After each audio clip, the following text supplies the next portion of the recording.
Okay, guys, welcome back. 2024, episode number 8. Is that right? Could be 7. No, it's 8. 8? Yeah, it's 8. It is 8. I did, yeah. So, yeah, welcome back. New year, first podcast of the year. And we've got Ben Dow from the ROX team, the manager of the ROX team, here with us to have a bit of a chat about everything ROX and sort of his transition into the role leading the ROX team and sort of what he's got planned, I think, and what separates ROX from the rest.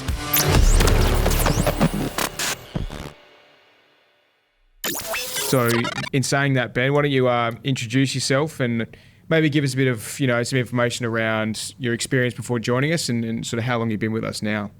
Yeah, thanks, Reece. Thanks for having us on. I suppose I came from largely construction background right here. In saying that, it was a lot of civil involvement in the mining scene. Yeah. So I've probably had 15 years experience with construction around Perth, WA, moving to the east, as well as civil and mining, that sort of stuff. Mainly involved in the concrete industry, so precast sort of products for the construction of mining camps. Yep. Fixed plant foundations and that sort of thing for about 8-9 years. And then had 6 years with concrete also, but more treatment of concrete for protecting concrete. So the life of concrete, expanding it in harsh conditions, which we deal with, whether it be machinery or fixed plant assets up north all the time. In harsh conditions, so ports, berths, bridges, that sort of thing. Yeah. Did a lot of that. So I suppose my passion is mining. From a young age, I've sort of been involved with mining since I left school. In some form. Prior to that, I suppose my family was pretty heavily in the civil kind of game. Grandfather had an earth moving business, dozers, graders, that sort of thing. So as a kid, I was out there doing that sort of stuff on a regular basis, and that's probably what's sparked that passion within me for doing what I do now. For mining, and when this offer came up, I grabbed it in both hands. Yeah. So were you back in? Had you moved back to WA at that time, or were you still over east when? No, I've always been in WA. Yeah, okay. But the job took me to the east. Yeah, really travelling and stuff. Okay. Wide. I've always been in WA. Born and bred. Yeah, nice. Well, I guess like having that mining background and that sort of like family experience with equipment and stuff like that probably made the transition make a lot of sense, given that you're involved in the replacement parts arm of Bentech. So what does your current role sort of look like, and run us through what it's been like joining Bentech, and maybe some of what are some of the good things or the advantages that you noticed moving over to us? Yeah, it is good. What I've loved about joining this team is the ability to pivot or change real quick. I've been here for nearly 6 months now, I think. And a lot has happened in that time. But there's been some massive changes. Company-wide for the whole Bentech brand, but even, segregating the replacement parts to what it was, and then ROX, giving it its own brand. Launching that, getting a team together. We got a sick team. Bunch of young lads under me, which are awesome. Couldn't wish for anything more there. And culture, good culture. But a lot of fun happens here. We do have a good time. A lot of other places don't have that, which resounds, I think, probably within the company, but then who we work with externally sees that massively, I reckon. Yeah, I reckon too. I reckon. Yeah, I think the culture is what is a big thing that separates us, and I do agree with you. I mean, I've been here for 6 years, but so much goes on every year, changes, transformations, innovations in every area, and like you said, like that the separation of the ROX team, the replacement parts team, and then the transformation into ROX, and then really solidifying that little group that you've got now, focusing in on replacement parts only, has been a really good move. Yeah, definitely. And on that, I suppose we, as a team for ROX, we wouldn't be where we are without the support of you guys. And this brand is what makes it what it is. Yeah. In the main. And I suppose that goes back to, it comes from the top. So like our leaders, CEOs, directors, even getting this off the ground, they never say no. Yeah. They're like, getting the idea, let's hit it. Yeah. Let's go. Well, that's it. It's been really great being able to start a brand like as a, having everyone from all facets of the business sort of working together to start the brand. Like obviously we've worked really close over since you started, getting ROX off the ground, and I think that's I think it's a really good advantage that we've got to be able to, that we all work together, and as you say, the culture and everything that we've got, it, really makes it all fun, and we're all learning throughout the process as well. And how do you think some of that really helps, ROX have a bit of an advantage in this field? So like obviously, as we've said, ROX is, we've got the replacement parts for open cut and underground mining, and a lot of these OEM sort of replacement parts. And so like what are some of the advantages that you see that we've got compared to other businesses sort of in the field?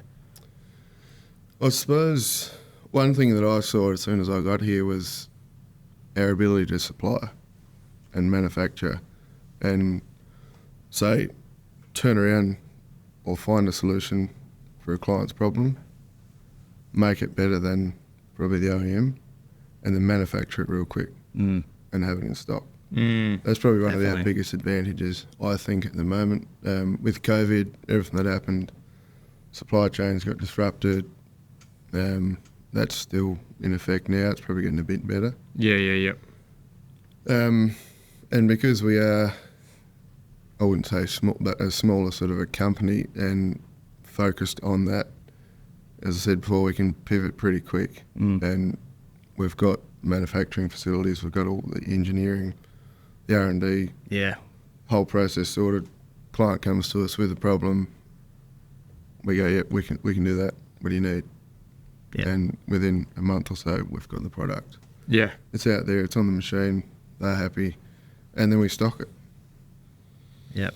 And that's probably the biggest, one of the biggest things I say. Great. Yeah, I reckon. I think some of the lead times for some of the parts that we supply from the OEMs are so long. Like, especially things like fuel tanks and stuff like that. Like they're trying to get a new fuel tank in from the OEM, and it can take months and months and months and months. And then, like you say, like we stock them, we can dispatch them same or next day. Yeah.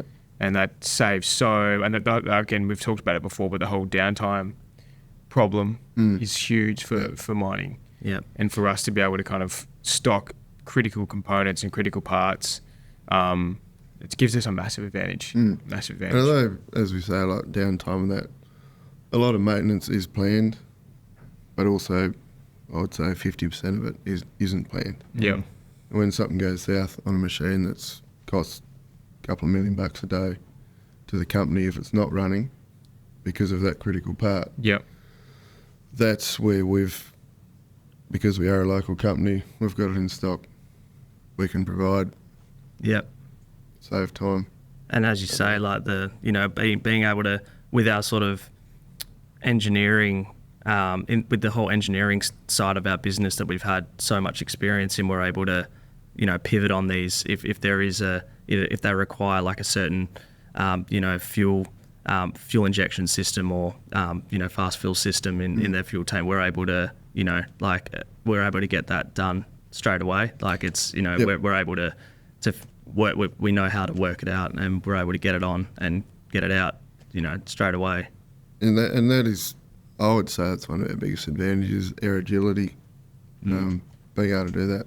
Yep. The big companies, they make the machines, and they're good at that. They've been doing it for years, but they're quite clunky. Stuff, takes a long time. Yeah.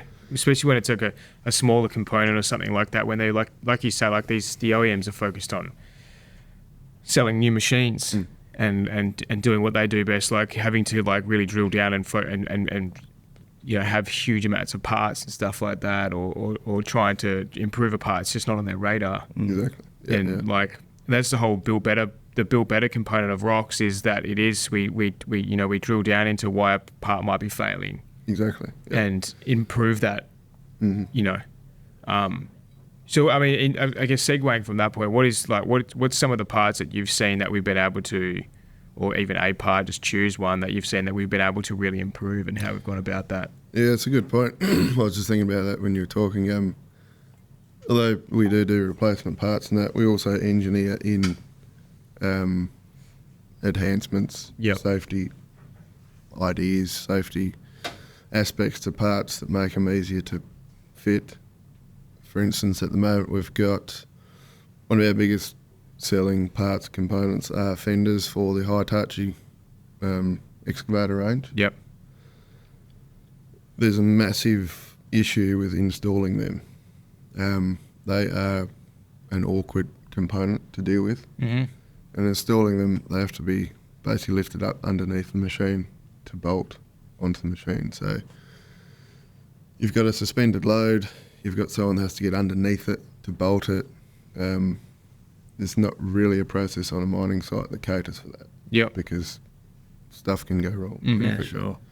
So what we sort of have done with talking to clients, assessing that problem, realising it was there, we've gone, well, let's engineer in lifting points, certified engineered lifting points to each component. Yeah. So when it gets to site, it can be lifted from the top safely, making their job a lot easier. Yeah. Yep. Prior to that, I don't know what they were actually using.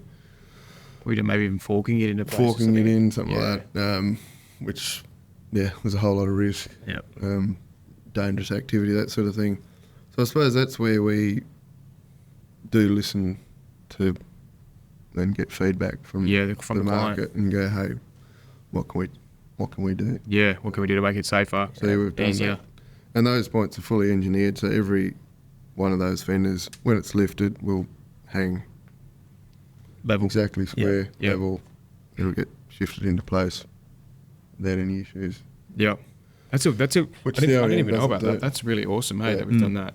And that's, again, it's just something that the OEMs just wouldn't think about or worry about doing, is it? Well, they're not in the business of making fenders. Yeah. They make excavators. Yeah, Of exactly. course, yeah. Yeah. So all we want to really do is improve on that. Those parts gets damaged all the time.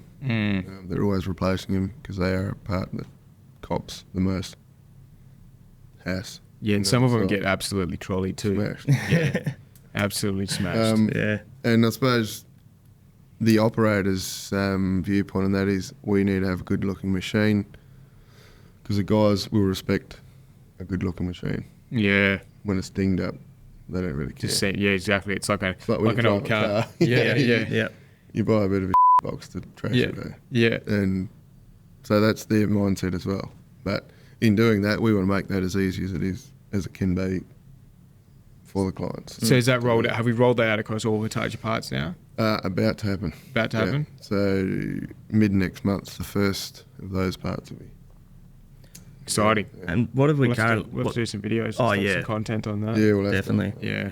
We've currently we've got the entire Dash 6 range from the EX19 all the way through to the 8000. Is that We have, yep, so? That's all ready to go, and all the fenders, yeah. yeah. And then we're working. We're currently working on the Dash 7s as well now. Correct. Yeah. Yep. So we've started with the EX3600-7. Yep. That's sort of the first model, most used, most common size model. So we're working through that now. and then we'll branch out and do either side of it. That model as it comes along. Yep. How much difference is there between like the Dash 6 and Dash 7? Not a lot. I think it's mainly just the bolting points. Yeah, okay. Where the actual where it fixes to the machine. Yep. Yeah, well, that's just a real, that speaks to, again, it speaks to the ability that we've got here in-house. It's not just about getting a part and just supplying the same. Like, exactly. Like, yeah. You know, that's where the whole, I guess, that CDEC component of Bentech comes in and supports the ROX component of Bentech. Exactly. That the engineering we've got in house, the R&D team I guess is designated to ROX. And these things happen so quickly. Like, I guess how long has it taken to get to a point where we're going to have stocked Hitachi fenders with lifting points? The idea was spawned probably mid-November. Yeah. Okay. So that's not even that long ago. 2.5 months. Yeah. From the idea. Yeah. Which came from site.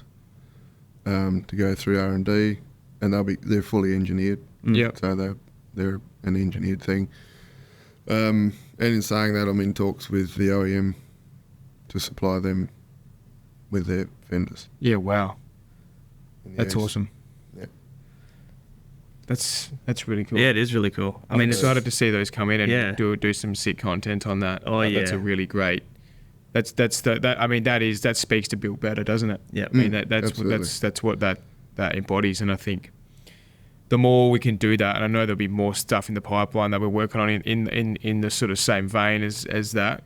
Yeah. It just makes it so much safer and easier and all that for the client. Like, and it's exciting. It's exciting on that point. It's exciting to be able to do it. To be able to engineer those things that make life better. Yeah. Whereas as I was saying before, you get some companies that just go, no, that's what we do. We'll just do that. Yep. We'll keep doing that forever. But to be able to change, improve, come up with new ideas. And then that kind of becomes a standard then, doesn't it? Yeah. It's like if they're seeking out replacement parts or panels, then you know, the OEMs or an equivalent isn't as good. And we can communicate why. Yeah. Very, very clearly. It's like the proof's in the pudding in that. Like, it's like this has got certified lifting points. It eliminates the hazard. You know, engineering out the hazard is that's the best way to go about it. Well, that's it. I mean, we're in the game to reduce downtime. Like, that's what we're in for, and that we've got the stocked parts. That's the main purpose there. But to be able to also engineer these products to make them stronger and you know have these little components to it that are going to enhance safety on site as well. Like, it just works, and then to then be able to engineer that and get it in stock, so it's, you know, we're reducing the downtime and enhancing safety. Correct. There's a few other parts we've done that with as well. We've got the 793F dump truck tank stand or transport frame. Yep. That now has been engineered to be an install frame as well. Yeah, wow. Yeah. So when the tank turns up to site on that frame, they don't have to crane it onto the truck, which is a massive issue. Suspended loads, confined space, guys in between. Now they can just use that frame to literally pick it off the truck, put all their components on it they need, and use a forklift to put it straight on the side of the dump truck. Yeah. So that eliminates massive cost because they have to organise a crane to get to site, have everything lined up. If it's not ready and the crane can't lift it, that crane goes. Yeah. They have to organise it again at another date, whereas this, they use what they've got on site. Yeah. To put it on. So cool. Yeah. No, that's great innovation there. They look great as well. When we see them leaving the factory out on the trailer, and they're on the nice little, you know, they're awesome on their stand. Yeah. No, that's really good. And that's what makes the job fun. The boys love that too. You know, like there's guys get it on site and they're like, wow, that was easy. Yeah. Yeah, we made it easy. It was just, we didn't have to do this. Normally we'd have to do this massive process, which comes with risk. That's all been taken away. Yep. We have to do some more content on that too. Absolutely. It'd be good to get some testimonial or some kind of feedback from the guys on site. You know what I mean? Like I'd love to get someone from site on the podcast and have a chat about these things, or even just doing a little video testimonial. That'd be really good. Totally. Yeah. No, that'd be awesome. And I'll keep my ear out for that as well. Yeah. Yeah. See if you chat to the guys that you think might be keen to do it. Yeah. It would definitely be. Yeah. That'd be awesome. Yeah. Well, what about? I mean, you might have just touched on a couple of things. But what's kind of since you've started working here at Bentech and and ROX, what's your favourite project you've worked on so far? Good question. It would be a project I worked on with Brad Burkett. 5 tanks supplied to a mine site. They needed them urgently. OEM didn't have them at all. They rang up, said we need 5 tanks. We had them delivered within 3 weeks. Yep. It was a big ask. Yeah. Hard work. They were fully spec'd. They had all the fast field and the bandwall fittings and that was the other thing we didn't do prior to that is all that. Yep. The fast fill and the kit they wanted. Every site runs its own fast fill nozzles, bits and pieces. We were able to pivot and go, yep, we can get that. So it rocked up. Those 5 rocked up to site ready to go. Whereas prior to, we would provide what we call the core, which is just a tank on its own, basically a shell. Yep. And they have to kit it up when it gets to site, which is a massive issue for them. Whereas these turned up to site, ready to go. Basically ready to bolt on. Put on the side of the truck. They're gone. That's wicked. That wasn't that long ago either. That was at the end of last year, wasn't it, that project? In November, mid-December, yeah. Yeah. So yeah, that's probably, I reckon that's the most exciting project I've worked on. Yeah. Yeah, no, I remember when that was all going on. It was all a big rush. Not a big rush, but it was gung-ho, and then just like you say, it makes it so easy for the customer, doesn't it? Like just simple. Just being able to do that. Yeah. The satisfaction it gives us and the client or customer, and they come back. I mean, how long would you expect the OEM or like for them to be able to get a tank from OEM? Like, at the moment, they don't give dates. Yeah. I know before I got here, we'd ordered some parts that we needed. It took 12 months. Yeah, wow. Yeah, wow. And so these machines... I suppose just to recap on that, that's why now we are supplying OEM in Australia. Like we're supplying Hitachi and Caterpillar. Yeah, sure. In Australia. Yes. They can't get them quick enough from their own facility. Yeah, their own facility, yeah. That's wicked, eh? Yeah. That is such a, I mean, it is very powerful. And it would be such a fulfilling point to get to with the ROX offering is like the OEMs are coming to us now because we're doing it better and we're doing it faster and we're making it so much easier. Yeah. And all the ancillary stuff that I think is so powerful as well that you just touched on, like the transport frames, the lifting points, like all these little like 1%ers that end up making a huge difference to the way that, the way that they perform their maintenance, the way that they perform, the rotation of parts, the safety, the safety kind of measures I guess the transformation of the safety aspect of those parts and the fitment of those parts.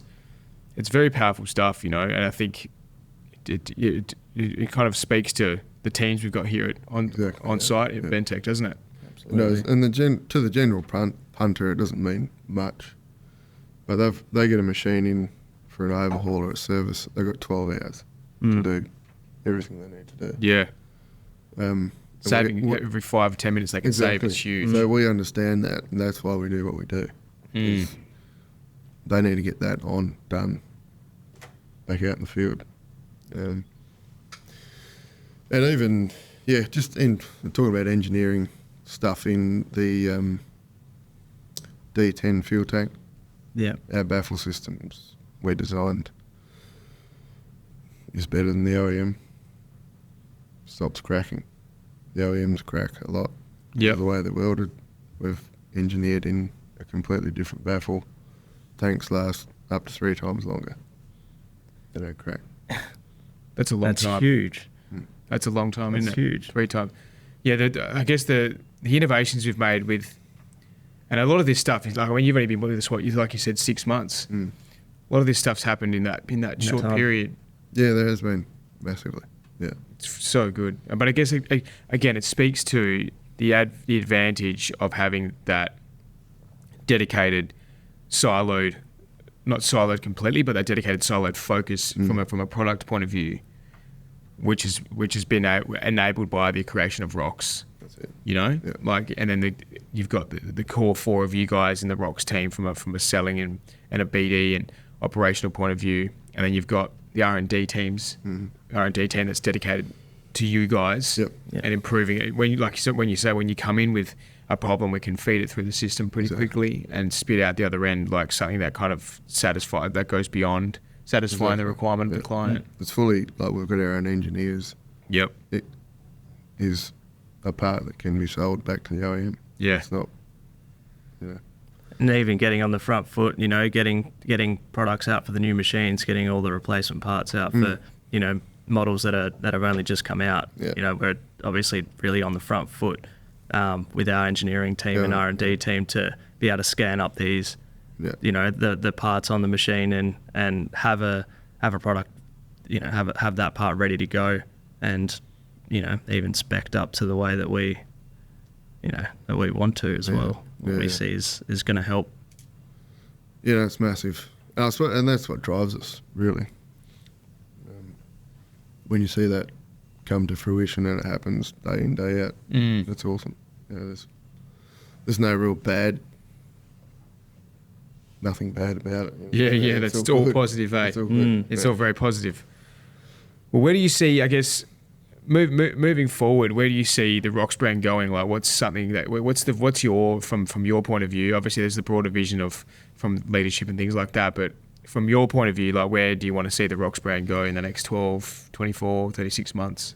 Yeah, it's a good question. My long term is, I suppose, at the moment we are aligned with all of the tier 1 miners out there. And there's a massive transition from hydrocarbon powered machines to electrification, or, you know, a more green way of mining. So this is my main thing, is to align ourselves further with those clients to help that transition. In those machines, because there's a lot of machines out there now. Well, 95% of them are powered with hydrocarbons, diesel. They will stay as those machines, but they will get converted to electric. Or some other form of propulsion. For a greener mining scene. Really. It's one of the biggest polluters, I think, at the moment in Australia, other than concrete. Mining is, and there's a massive push for that. So my long-term goal is to keep our alignment with those tier 1 miners and help that transition with our parts. Like replacement parts. Because obviously the machines are going to have a whole new approach to servicing, running them, how they work. So yeah, that's the long term. I love that. Yeah. Which is probably new to a lot of people around here, but that's sort of where I want to. Where you want to take it? Yeah. Well, it's going to be. How does that align with how you guys think? I don't know. What do you guys think? Yeah, I totally agree. I mean, I understand that we are that the end user is moving towards more electric and things like that. I think continuing to solidify and expand the reach that we've got and the awareness of the ROX brand from a marketing point of view is going to always be a big thing. I think the name is starting to kind of get out there now, which is great. I mean, I don't know what you kind of get from on site, but I think the ROX name's getting out there now. People are understanding that who we are and what ROX is about. But I think from my point of view, it's about kind of really cementing that place in the mining scene. That we are we want to be the go-to supplier of replacement mining parts, don't we? Yeah, we do. And speaking to your point about making that transition to electric or whatever it is easier, that's going to be that's a huge that's a huge part of that brand equity and things. You know, Yeah, like we want yeah, to be. good. Who knows what other sort of parts could come online as a result. That's it. I don't even know that. Yeah. It's something we'll... It's exactly. We're just going to be okay, but I guess that comes to you guys having the great relationships you do with your clients. You're going to be receptive to that feedback when something new changes or something needs to be changed. Yep. We'll be able to kind of be nimble and do that. Exactly. Yeah. And with the resource we've got to back it up, we can do it. What do you think, Jake? Yeah, I think just really shoring up our range and you know, having, if you're looking at the replacement parts, you know, so say for Hitachi machines, making sure we've really got that full set going for every machine, and knowing that we've got it in stock, like really just getting stock of the items we know are moving quick, and we want to just continue to minimize that downtime. And I guess on that point, with, you know, the tier one clients that are looking to make this transition into you know, cleaner energy, cleaner emissions, it's even, you know, moving to some of these tier one clients overseas and getting moving towards that. I mean, that's definitely still, we do already, but that's still a little bit more long term to even be able to stock parts for these clients as well. Because there's a lot of, you know, Australia is definitely on the front foot with this green energy front, like, no doubt. Yeah. But there are other, you know, there's other places in the world that are on the same sort of push. So, and then again, I mean, spoken about it before, but really excited to hopefully get a nice website going as well from our end, just to make the buying process like a lot more seamless for these sites, like the reordering and everything, just to be able to get on the website and easily be able to view what range we've got, find their machine, find the parts they need, you know, direct to the OEM number that they need it for, and yeah, making that sort of seamless transition between buying and them receiving the parts, you know, really just getting that good. So yeah, that's good. That's awesome. And as I said, like right at the start, what's happened in the last 6 months is pretty awesome. Yeah. When you look at it, I mean, we're always pushing to make it better, make it happen, but a lot has happened. Yeah, absolutely. In the last 6 months, though, it's going good. Absolutely. Well, I think that's probably a good way to wrap up this episode. Thanks for jumping on with us, Ben. Yeah. No worries. Definitely learnt a few things today around some of the stuff we're doing, and it's kind of like for us to go back and take that back to our team and work about how we're gonna continue to promote those learnings around some of the ways we've improved some of our parts. And that gives us more content to produce and things like that. So excited to do that. for sure. But yeah, thanks for coming on. As I said, Yeah, thanks, mate. it's been great. Thanks for having us on. Been good. So yeah, we'll wrap up that episode there, guys. Episode number 8. Please remember to like and subscribe, and leave some comments on the videos, whether it's on Spotify or YouTube or if you see it on LinkedIn. It helps us out a lot, and we want to engage with everybody and get feedback and things like that, and tell us what you might want to see.